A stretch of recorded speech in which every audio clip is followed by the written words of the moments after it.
Welcome, curious minds, to another deep dive. Hey, everyone. Today, we are plunging headfirst into WWE NXT. Specifically, we're digging into the July 1st, 2025 episode, Bashbound. That's right. And our mission really is to pull out the most important bits of info from that show. Yeah. Think of this as like your shortcut to getting up to speed on where NXT is right now. Exactly. We've got a fair bit to unpack here. We'll hit the key match results, the big storyline moves, and really set the scene for what's coming up. We're talking Great American Bash and also that Slammiversary PPV on the horizon. So let's just jump right in. Okay, so looking at that July 1st show. Yep. Well, the NXT Championship picture, that definitely took center stage, wouldn't you say? Absolutely. Let's get right to it then for the main event. What was the single biggest thing from Bashbound that, points towards the Great American Bash? Okay, without a doubt, Yoshiki Inamura. Oh. His dominant win over Jasper Troy in that #1 contenders match. He finished it with a top rope splash, and honestly, it was pretty spectacular, a real statement. Wow. Okay. A must-see moment, you're saying. Yeah. So what does that win actually mean now for the Bash? Well, here's where it gets really interesting. That victory, it means Inamura is locked in. He's officially heading to the Great American Bash main event. Okay. That's July 12th. And he's challenging the NXT champion, Femi. The big one. Yeah. They're billing it as the marquee dream match for the Bash. And I mean, you can see why, right? You've got Femi, this undefeated powerhouse, against Inamura, who's got this, sudden, massive momentum and just raw aggression. It's that classic irresistible force versus immovable object type thing. Exactly. So the stakes are just incredibly high, not just for the title, but maybe for defining who leads the next era in NXT. Yeah, that kind of high-stakes main event, that's definitely what you want going into a big show. Mm. Okay, let's pivot then. The women's division, our deep dive also showed some pretty big shifts there too, right? Yeah, absolutely. Yeah, we saw Lainey Reed get, probably the biggest win of her career so far. Against the Ahale. Against the Ahale, yeah. With a really powerful jumping knee strike. And look, this wasn't just a win. It felt like it showcased how fast she's growing, Really elevated her. Okay. And speaking of big wins, our sources flagged a major tag team upset.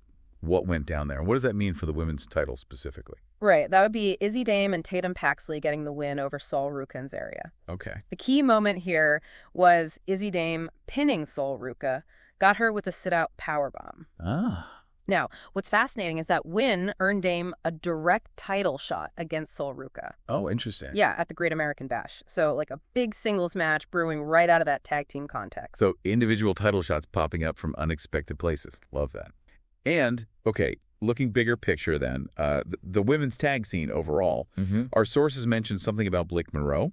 Yeah, that scene is definitely getting a bit of a facelift, you could say. Blake Monroe is back together with Jordynne Grace. Okay. Yeah, rejoining forces. And that move, it undeniably strengthens the division's depth, creates some potentially interesting new matchups, adds another layer of talent there. Good stuff. Yeah. And speaking of interesting dynamics, this deep dive also seemed to uncover some pretty significant inter-brand tension heating up.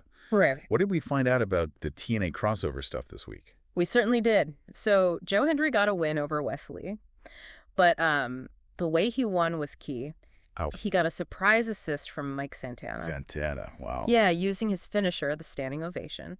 Now, this wasn't just, a random run-in. The deeper thing here is it felt like a direct message. A message to who? To the TNA World Champion, Trick Williams. And remember, TNA is this major rival promotion historically. Right. And Trick was right there watching from the commentary desk. Ah, okay.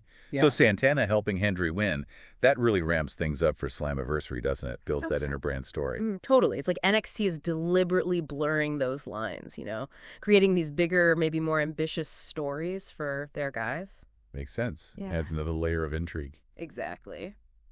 And shifting gears again, factions.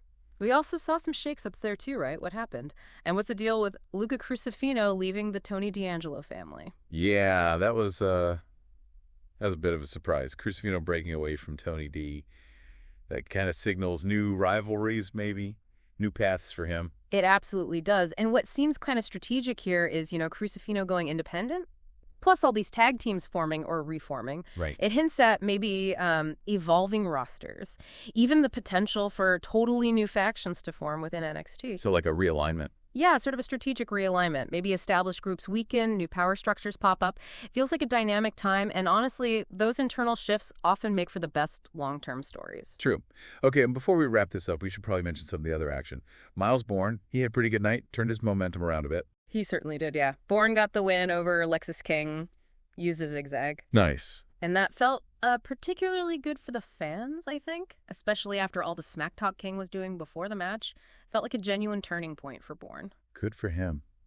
All right, we have definitely covered a lot of ground today. We dove into that huge #1 contenders match, setting up Inamura versus Femi for the NXT title at the Bash, explored those big moves in the women's division, Dame getting her shot, Lainey Reed's victory. And yeah, I can't forget that escalating TNA crossover with Hendry, Santana, Trick Williams, plus the faction stuff, Crusifino going solo. It really paints a picture of a brand that's changing shape right now. Absolutely. So as we look ahead to Great American Bash on July 12th and then Slammiversary coming up, just think about how these carefully planned shifts, these surprise wins, how they're really reshaping NXT. Yeah. What kind of unexpected partnerships or intense new rivalries might spin out of all this? How's it going to define what happens next in the NXT universe? You got to keep watching, right? Exactly. Keep watching, because it feels like every match now could be a hinge point, for future titles, future storyline. It's exciting stuff.